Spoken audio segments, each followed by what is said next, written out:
ધાનેરા તાલુકાના રવિગામ ખાતે 5 ગુરુઓના દિવ્ય ભંડારા મહોત્સવના પ્રથમ દિવસે જ દેશ વિદેશથી 32 રાજપુરોહિત સમાજના શ્રદ્ધાળુઓનું ભવ્ય ઘોડાપુર ઉમટ્યું હતું, જ્યાં બનાસકાંઠા જિલ્લાના સંતો મહંતોનું ભવ્ય સન્માન કરવામાં આવ્યું હતું। બનાસકાંઠા જિલ્લાના ધાનેરા તાલુકાનું પવિત્ર રવિગામ એટલે કે રવિધામ આજે ગુરુભક્તિના અનેરા રંગે રંગાયું છે અને ચારે તરફ ભક્તિનો માહોલ જોવા મળી રહ્યો છે। આ પવિત્ર ભૂમિ પર વડલાવાળી જગ્યાએ પૂજ્ય સંત શ્રી રૂપાલાનંદ મહારાજ સહિત 5 દિવ્ય સંતોની સ્મૃતિમાં ત્રિદિવસીય ભવ્ય ગુરુ ભંડારા મહોત્સવનું આયોજન કરવામાં આવ્યું છે। વર્તમાન ગાદીપતિ મહંત પૂજ્ય સત્યનાથજી મહારાજ પ્રેરિત આ મહોત્સવના પ્રથમ દિવસે જ ભારતભરમાંથી અને વિદેશોમાંથી 32 રાજપુરોહિત સમાજના પરિવારો ભક્તિના તાંતણે બંધાઈને રવિધામ ખાતે આવી પહોંચ્યા છે। ઉલ્લેખનીય છે કે ભારત દેશના અલગ અલગ શહેરો અને રાજ્યોમાં વસવાટ કરનારા રાજપુરોહિત સમાજના આ ભક્તો ગુરુના આદેશ અનુસાર પોતાના પરિવાર અને વડીલો સાથે આ મહાકુંભ જેવા મહોત્સવમાં ભક્તિના સાગરમાં તરબોળ થવા આવ્યા છે। ઉત્સવના પ્રારંભે ભવ્ય અને દિવ્ય જળયાત્રા કાઢવામાં આવી હતી અને ત્યારબાદ વાજતે ગાજતે આખા રવિધામની પરિક્રમા યોજાઈ હતી, જેમાં મોટી સંખ્યામાં માતૃશક્તિ અને શ્રદ્ધાળુઓ જોડાયા હતા। આ પરિક્રમા પૂર્ણ થયા બાદ બનાસકાંઠા જિલ્લાભરમાંથી પધારેલા પૂજ્ય સંતો મહંતોનો એક ભવ્ય સ્વાગત અને સન્માન સમારોહ યોજાયો હતો, જેના કારણે સમગ્ર વાતાવરણ સનાતન ધર્મના જયઘોષથી ગૂંજી ઉઠ્યું હતું અને અનેરો માહોલ સર્જાયો હતો।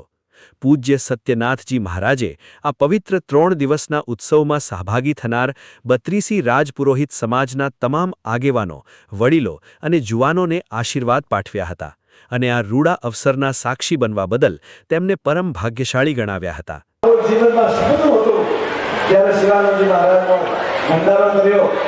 લખીના માવજી એમના પેલા બંધારા કર્યા।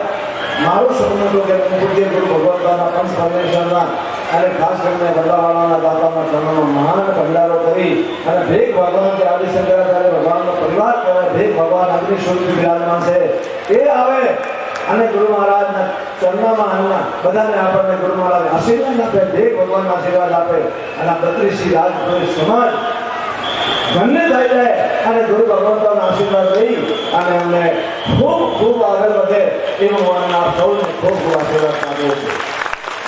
આ ભવ્ય મહોત્સવના આયોજનની વાત કરીએ તો રવિધામ ખાતે જે પ્રમાણે કુંભ મેળામાં આયોજન થાય છે, બિલકુલ એ જ રીતે તમામ આધુનિક સુવિધાઓ સાથેનું આયોજન કરવામાં આવ્યું છે। અહીં આવતા લાખો શ્રદ્ધાળુઓ માટે શુદ્ધ પાણી, પ્રશંસનીય સ્વચ્છતા, અદ્ભુત ભોજન પ્રસાદની વ્યવસ્થા, સત્સંગ મંડળ અને ધાર્મિક ઉજવણીનો એક અદ્ભુત ત્રિવેણી સંગમ યોજાયો છે, જેને જોઈને સૌ કોઈ મંત્રમુગ્ધ બન્યા છે। ઉત્સવમાં આકર્ષણનું કેન્દ્ર એ રહ્યું કે ભક્તો દ્વારા હેલિકોપ્ટર મારફતે હવારી મુસાફરી કરીને પૂજ્ય ગુરુની જગ્યા પર આકાશમાંથી અવિરતપણે પુષ્પોનો વરસાદ કરવામાં આવ્યો હતો અને આ દિવ્ય દ્રશ્ય જોઈને હજારો ભક્તો ધન્ય બન્યા હતા। વર્ષોથી જે ભવ્ય મહોત્સવનું સપનું 32 રાજપુરોહિત સમાજે હૃદયમાં સેવ્યું હતું, તે સપનું આજે ગુરુકૃપાથી પૂર્ણ થતાં સમાજના દરેક નાના મોટા વ્યક્તિઓમાં એક અનેરો આનંદ, ઉલ્લાસ અને ભારે ઉત્સાહ જોવા મળી રહ્યો છે। ધાનેરા પંથકની આ પવિત્ર ભૂમિ પર ભક્તિનો જે અખંડ દીવો પ્રગટ્યો છે, તેની સુવાસ હવે સમગ્ર ગુજરાત અને દેશભરમાં પ્રસરી રહી છે। ગુરુ મહારાજનો પ્રાર્થના કરતો તો એક દિવસ એવો આવે કે ગુરુ ભગવાનના સમાધિ ઉપર પુષ્પ વર્ષા કરી અને તે દિવસે મનમાં હતું, પણ ત્યારે પ્રેરણ નથી, આ સમાધિ નથી પ્રેરણ।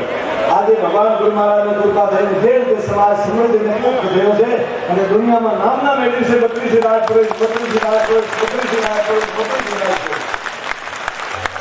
લોકો પૂછે છે કે 32 રાજપુરોહિત શું હોય?